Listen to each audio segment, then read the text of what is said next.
அஸ்ஸலாமு அலைக்கும். இன்னைக்கு நம்ம வீடியோல நபி ஸல்லல்லாஹு அலைஹி வஸல்லம்க்கு ரொம்பவே பிடித்தமான ஒரு சூறாவை பத்தி தான் பார்க்க போறோம். இந்த சூறாவை ரமலான் மாதத்தோட முதல் நாள் அன்னைக்கு ஓதுனீங்கன்னா அல்லாஹு தஆலா உங்களுக்கு எக்கச்சக்க நன்மைகளை தருவான். அத பத்தி தான் இந்த வீடியோல விரிவா பார்க்க போறோம். ரமலான் மாதத்தின் முதல் நாளின் நன்மையை பற்றி நம்ம எல்லாருக்கும் தெரிஞ்சிருக்கும். சுவனத்தின் காற்று பூமியில் வரும் இரவுதான் ரமலான் மாதத்தின் முதல் இரவு.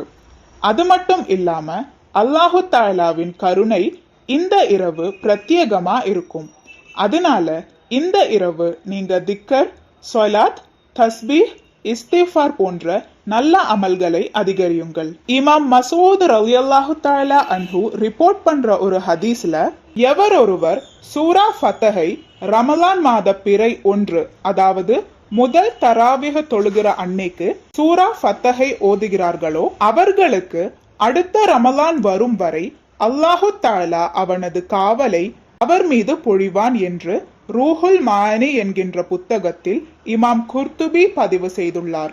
அது மட்டும் இல்லாம அடுத்த ரமலான் வரும் வரை அல்லாஹு தஆலா முசீபத்துகளில் இருந்தும் ஆபத்துகளில் இருந்தும் நோய்களில் இருந்தும் அல்லாஹு தஆலா பாதுகாத்து அவரது வாழ்வில் ஹைரும் பர்க்கத்தும் தந்து அருள் புரிவான்.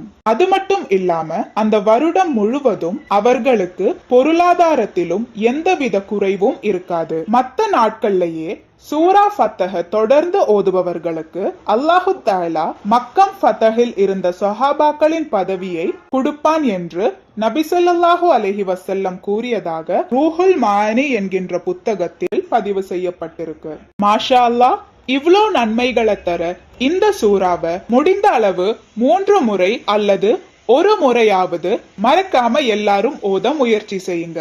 சூரா ஃபத்ஹ் குர்ஆனோட 48வது சூரா ஆகும். அல்லாஹு தஆலா ரமலான் மாதத்தை நமக்கு சாதகமான மாதமாக ஆக்கி அருள் புரிவானாக.